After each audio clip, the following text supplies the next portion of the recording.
Welcome to the fediverse podcast, a podcast about the challenges of building a new internet. I'm your fediverse host, Paige, and with me today is Chris Alemany.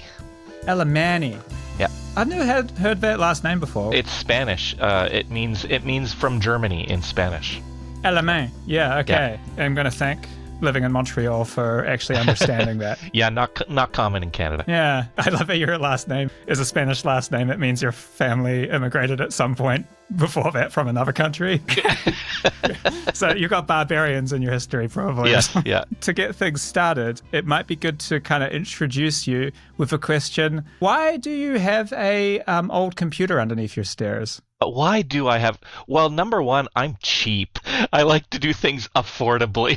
I think it boils down to I like to experiment with things. And over the years, in 25 years as a technologist, just someone interested in various things, I've had computers under my stairs for many different reasons. Whether it is a weather server or now it's a Fedi Mastodon server. Slash pixel fed server slash whatever other things that I stick on there. So I like to experiment on things, and especially open source, just something that I can really get my hands in. And if it benefits, the outlook of the wider interwebs, then that's great too.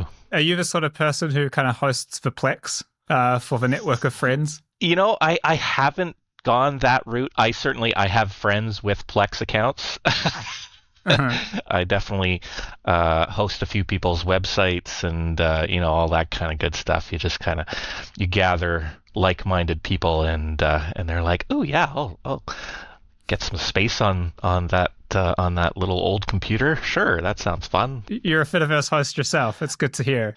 Yes. Is that server running a couple of Mastodon instances at the moment, or just my own personal Mastodon instance? I have a couple family members on there, but just one Mastodon on an old 2008 iMac. I tried out PixelFed for a little bit and handed on there, but the Mastodon instance started to use up enough resources that I had to sort of pare things down a little bit. You can only do so much on a 2008 vintage iMac. So. Yeah. Mastodon is a kind of hungry elephant. Can be, yeah. It's interesting because it's all like, are you a heavy user? Like, what's your resource usage, Videos and pictures and whatnot. It's interesting. The video re-encode is often the thing that people hit on our own Mastodon instances, where a low-spec machine is like, what are you doing?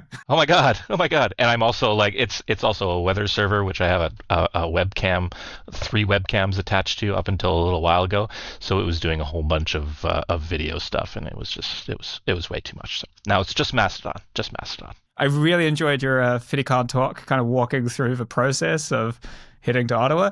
Your kind of knowledge of how to kind of approach the political class, I guess, for lack of a better word, with this stuff was so interesting to me. I really like government policy, advocacy, and I see industrial policy and the fediverse and this big opportunity in Canada to kind of like carve our own path. Oh, absolutely. So I was so appreciative of the work that you did. I had no idea you'd been chipping away at it for, was it a couple of years, that kind of? Yeah, because Mastodon, my 3-year anniversary, I guess, was not too long ago, beginning in November 2022, kind of that whole, people just sort of fleeing Twitter at that point. It didn't take too long, into 2023, and there was still a lot of really good interest and stuff about Mastodon specifically, but also about that whole open source movement, or open sort of social web movement. And yeah, my experience as a former city councilor in my own community, and like you, just someone who's super interested in policy and the nitty-gritty of things and how can you really improve this stuff. Being able to get together with some folks on sort of the Canadian side of Mastodon and try to push government with a petition to the House and letter writing and all of that stuff to try to make them, see that there's this possibility, there's some digital sovereignty here that we should be able to reclaim. That gets me excited. I like doing that stuff. I know at least a little bit how to talk to a lot of those people in government or elected officials or staff or whoever, if I can help in that way, and maybe get a little bit of momentum. The reasons to get onto a more open social web is only growing. I think it's inevitable that there will probably be policy and even laws created at some point that require business or government to have a footprint in Canada, including in the social media space, and that's where Mastodon and the fediverse will come in. Okay, and you may have noticed that somewhat distractingly my light bulb blew. This isn't a filter that I've applied to our call. I think you were just going for that really deep kind of mysterious look. Cinematic like unintentional look. cinematic. Give me a moment. I'm just gonna fuck around with this thing a bit. Yeah, step ladder. That's great. Hey, that's better. Hey. All right. Beautiful. Sorry about that. So the avenues of attack for this thing. Do you go to like an institution, like a university? Do you start at the municipal level? Do you go to the province? Who should be paying? Did you have a bit of a kind of process, or were you kind of like anything? Well, yeah. I mean, governments are they're busy.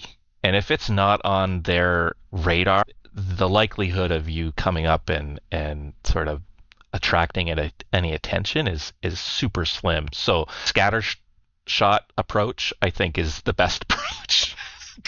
Because there's no amount of pressure, unless you're dealing with some sort of scandal. There's no amount of pressure that's going to change sort of the direction of a majority government or something like that, right? Like they have their policy, they have their vision, and maybe you can weasel in a little bit on the edges, but you really need to create the grassroots efforts and really get the knowledge out there about the issue. And it takes a lot more time, but I think it's a lot more sustainable as well. You don't kind of burn yourself out trying to, knock on the same door constantly, whereas you can spread things out a little bit more and so a university campus or going to your MLA or MP or even your city councilor or just the local city hall and say, hey, what are you guys doing on your social media? Do you want to try out a Mastodon account and see if it works? Sometimes that's the best way is to get the people that are actually doing that social media stuff to try it out and try to build it that way. Being a former city councillor, I assume you're still friends or acquaintances with some people on the city council.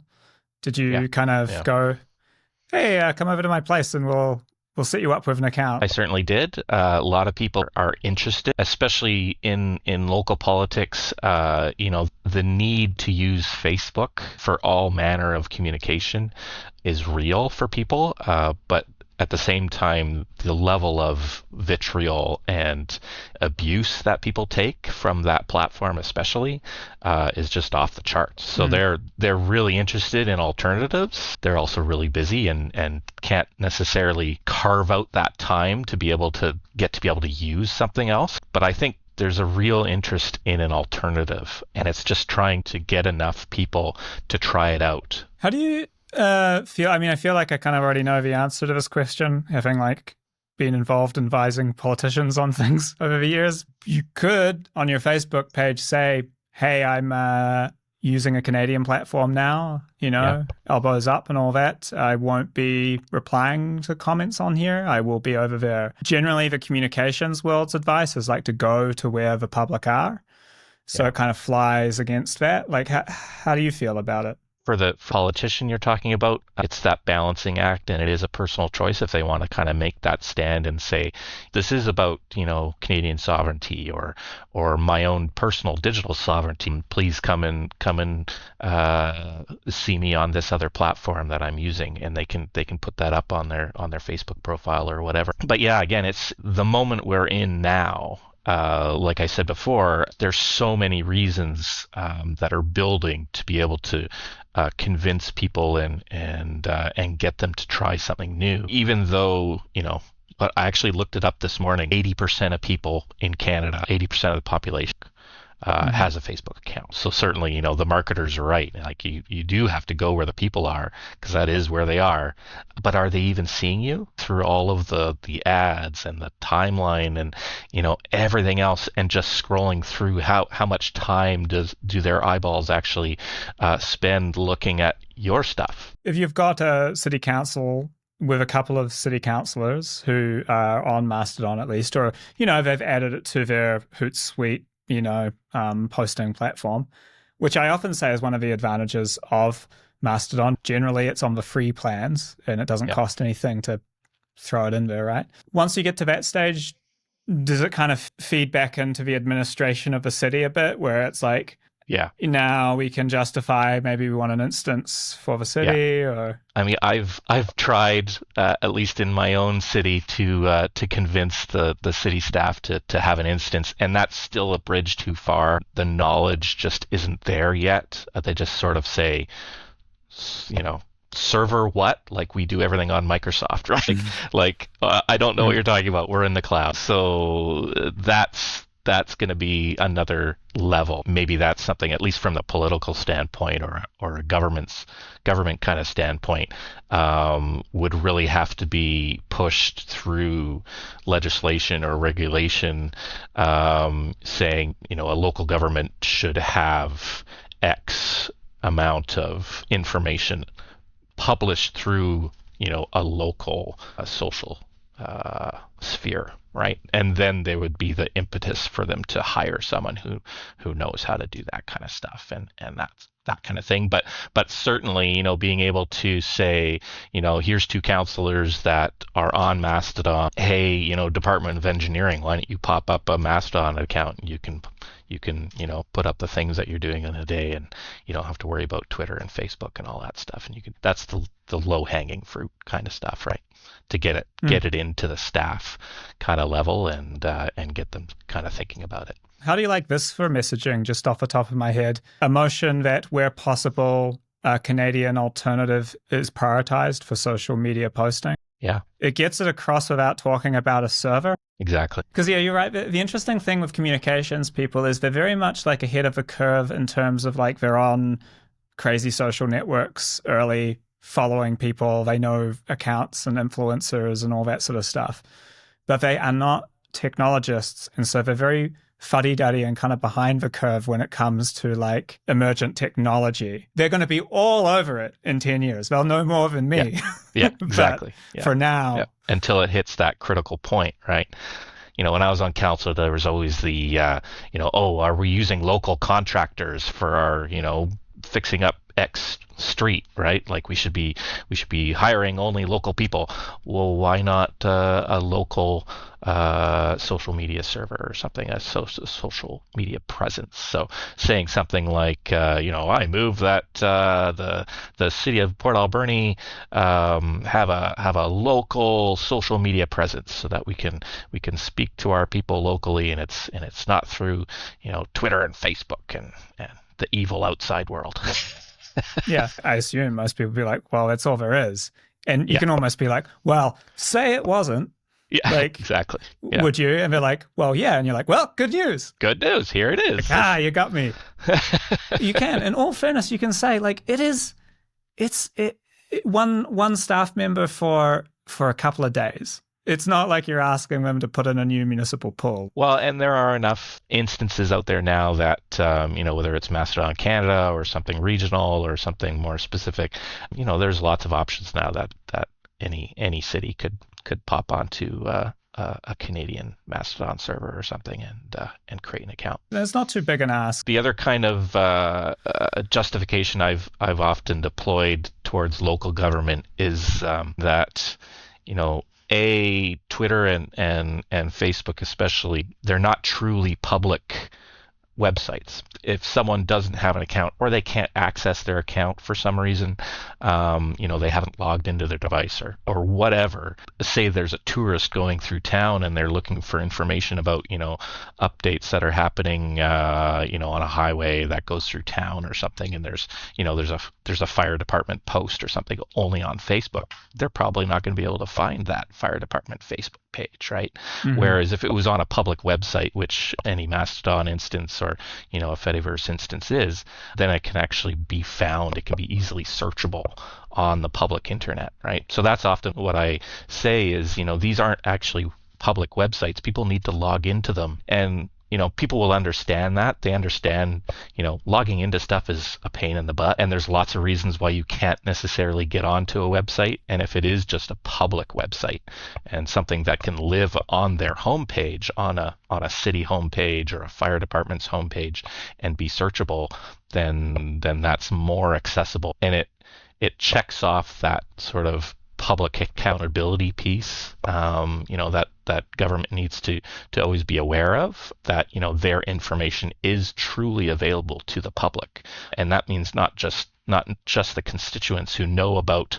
a specific Facebook page, but the entire public that might need access to that information for some reason. I'm sure you've encountered the frustration around this one because politicians and communications people and politically engaged people have a real blind spot to the fact that Twitter is an awful place to publish information now, because it's not conceivable to them that they wouldn't have an account. They all have it. It's logged in all the time. Yeah. They don't really realize that Twitter is not a mainstream website. It's a certain sort of person who's on it. And so I'm often kind of using my phone and being like, this is what the website looks like right now. It looks like the last time you posted was 3 years ago. Yeah. It looks bad. Exactly. It's making you look like you're not good at your job to most people. But I don't know, it doesn't seem to really resonate with them yet, which is unfortunate, because journalists should be a massive ally in this endeavor, but largely they're just not really on it, I find. Yeah, it's true. So after you shook as many trees as you could in your local area and all the apples you could, shake out, tumbled out, I was surprised that you booked yourself a flight to Ottawa. Oh no, I never went any farther than my own desk.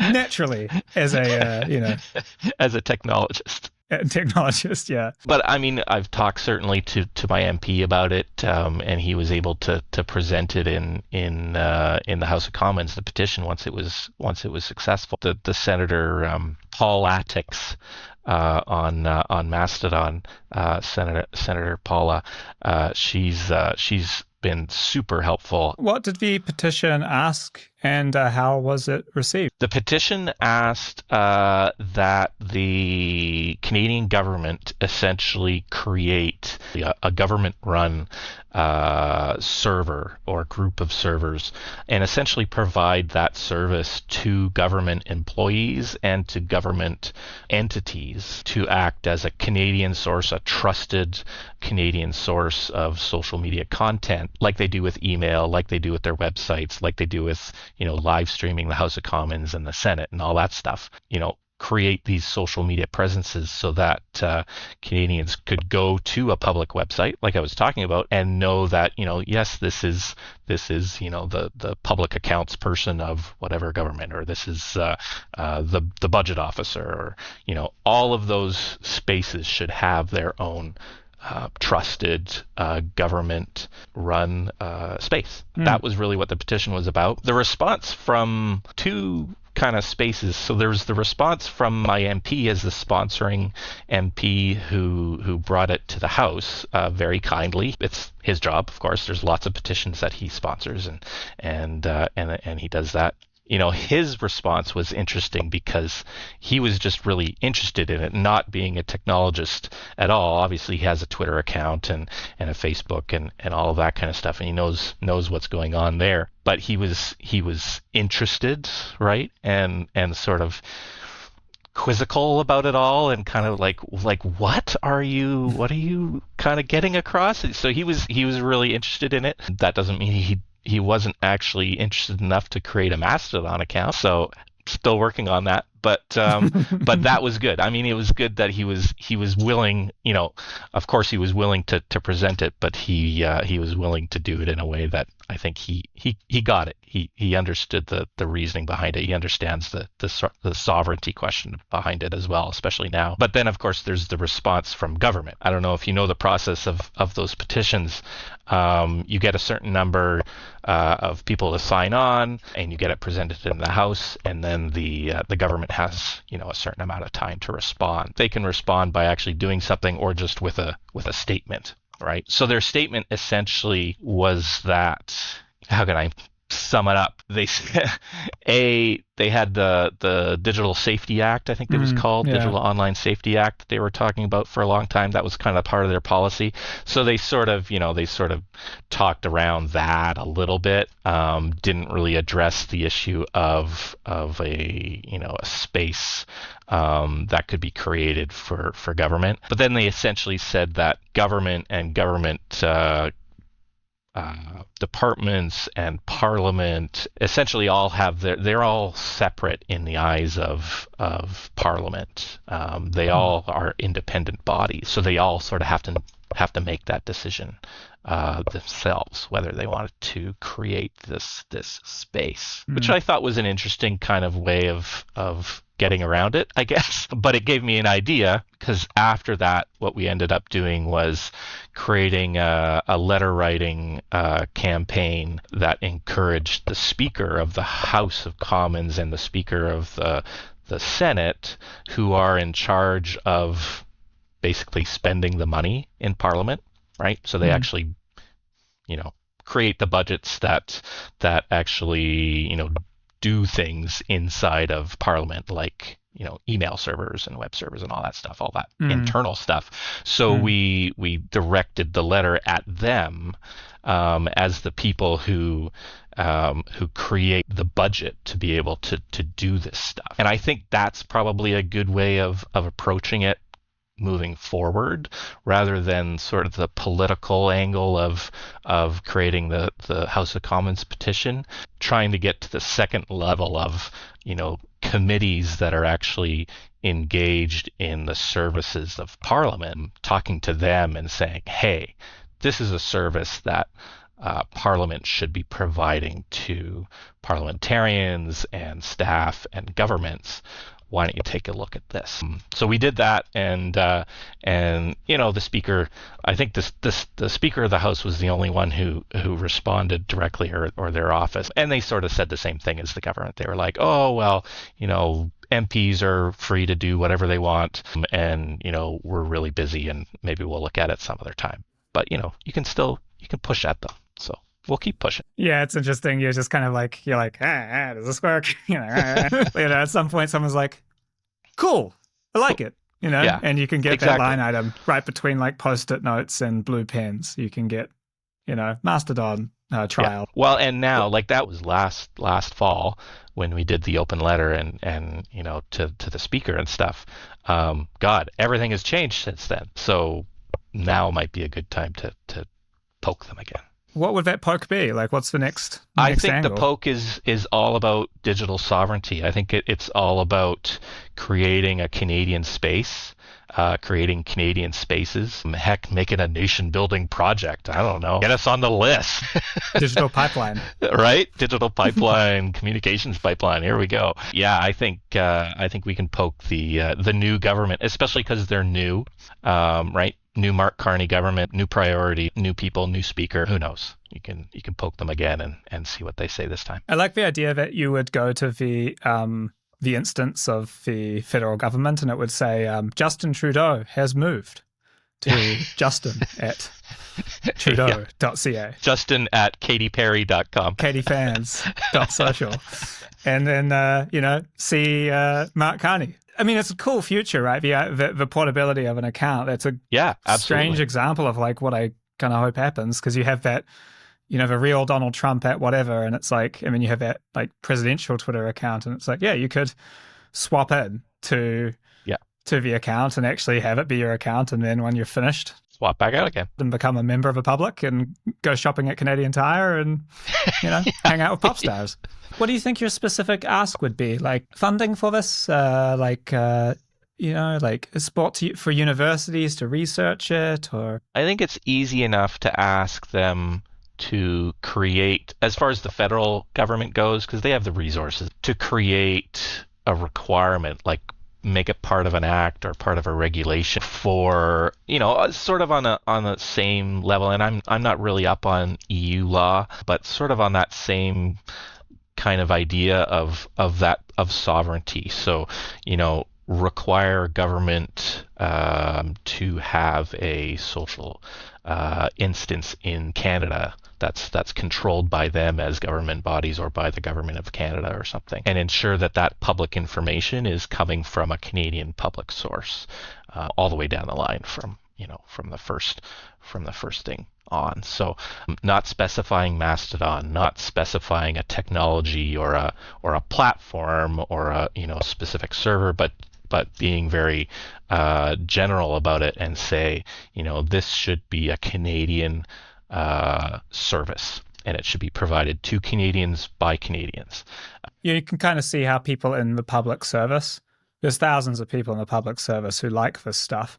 Yeah. Giving them a legislative line that they can go, oh, see this. We need to check this box. Oh no, we have to do this. And then like they're secretly like, yay, interesting technology. What do you think about, like, I mentioned this to a friend who's not an open social media user, but like knows what I'm doing.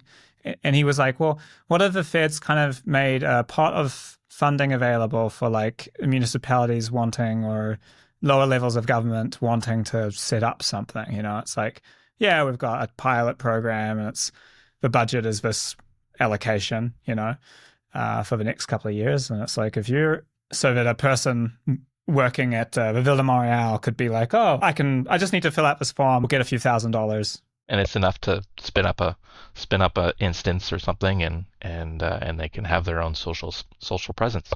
Yeah, absolutely, right? It's a little easy little program, little light item in the budget. I've also thought about playing into, like in Montreal's case in particular, there's a bit of a rivalry with Amsterdam, and Amsterdam has got a Mastodon instance. Do they? So there's a bit of a like, well, Amsterdam, Nice. Sort of the bike lanes argument.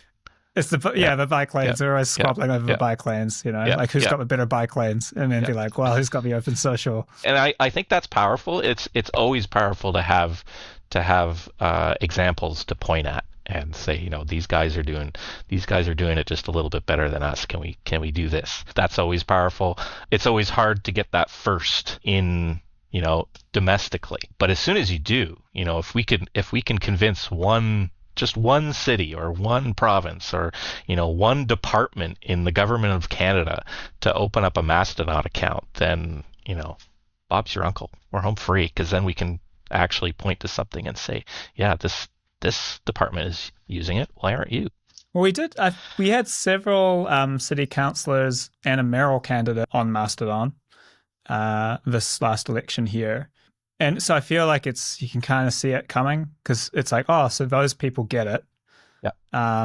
If that mayoral candidate had won, you can see the avenue, right? There's the person who lets you in, basically, when we're talking about the poking the. Well, and we have, in BC, we have the leader of the Green Party here in BC is now on Mastodon, and she's been very active on it. Probably the most active politician, I think, that's been on Mastodon that I've seen, at least in BC. And we have a federal NDP candidate who's on our server on Social BC, which is super cool, and another Green MLA that's on Social BC. And it's all about, at least for those three, it was just poking them. It was just talking to them, both the politicians, but also their staff who actually run the accounts. And if they're open to it, saying, hey, well, do you have 20 minutes? We can walk through how to set up account and put it into your social media manager software, and they're open to that. So yeah, I think we're getting there. I think there's enough interest now in needing an alternative that people are getting onto it. Yeah, you can see it's a free press release for the comms staff. Like, we're supporting Canadian social media, like easy peasy, right? So that have you ever been to like a communications person like meetup or anything like that, where you kind of those meetups where it's like a PowerPoint presentation and a person's like, I did this, No, not yet. I would love to. That would be amazing. But no, the closest we had like a little get together with just some people that I have. There's a counselor I know in Victoria who, just some people he knew in his community who were interested in Mastodon, and we did like a 20-minute meetup sort of Teams meeting, and they just asked questions and kind of wanted to know what this was all about. And we got like two or three people that were on Mastodon afterwards. So that kind of stuff works. So I think if we were able to get into a conference or a meeting zone with marketing professionals or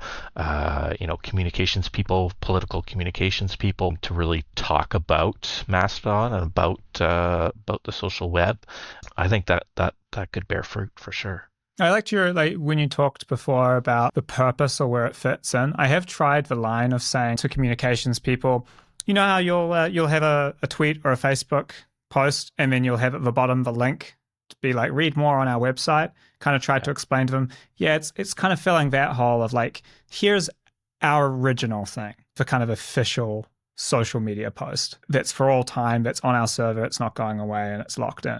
Yeah. But yeah, it's interesting. I do remember. I mean, do you remember when you first heard about the stuff, how long it took for it to click? Did it click for you immediately or? Oh, it clicked for me immediately.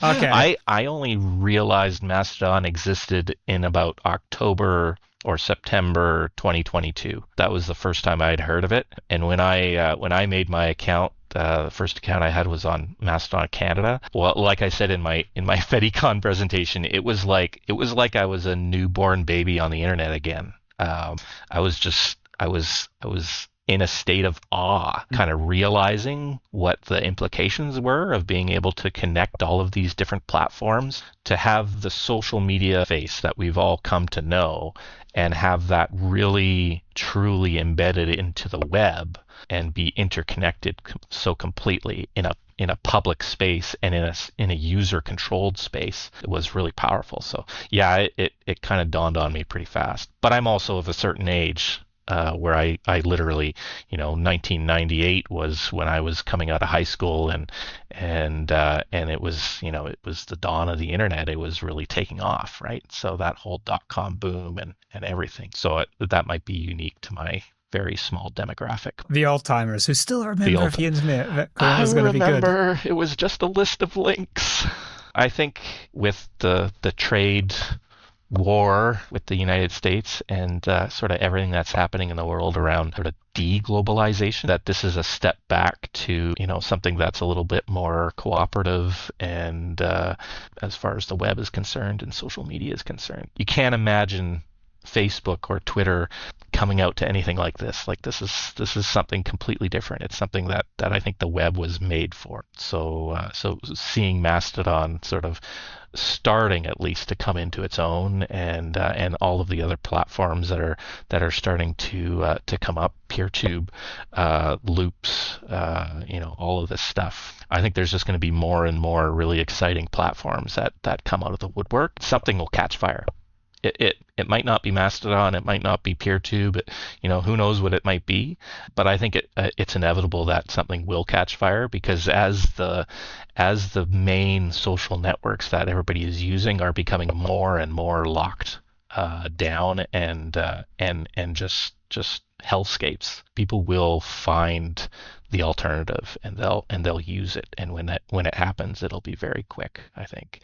So the day is coming. I think we'll get to a good place where we're hopefully in a much more collaborative web space again, and outside of the walls of social media. I think it's interesting.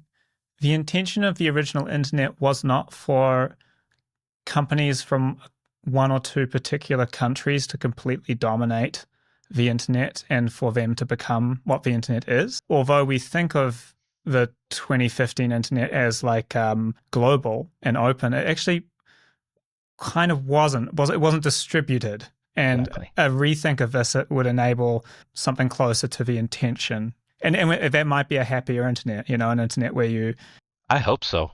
you can interface with people in other countries, but then you have this kind of sovereignty and ability to be like, inside our country, our values with regards to what we can say online and are this particular set of values, which, yeah, I mean, America is an unusual country when it comes to how it handles freedom of speech. It's very, very individualistic and not really representative of the global average. So I think we maybe have seen that that philosophy. It's come to an end point of some sort. Hopefully, we don't need any pitchforks or anything like that to make a change, but I think we'll get there eventually. Some ways to probably not drive each other nuts online. Yeah. Okay. Thank you very much, Chris. Thank you very much for having me. Is there a chance that you might make it out east at some point in the next year? Is that a... I have family out there, so you never know. Thank you, everyone, for listening or for watching. If you're out there on PeerTube or the delayed version on YouTube, if you've got any thoughts on this, if you want to sign an open letter, if you want to let a local politician or government know what's what, yeah, let us know what you think and tell us about your own work on this, because I know a lot of people independently have been, shaking on the doors of government, asking for some stuff to be addressed on this. Write those comments below, and we'll see you next time on the fediverse podcast. Now you got to listen to my entire outro spiel. You're a treasured guest. No one else has heard that before. I normally just do it off camera.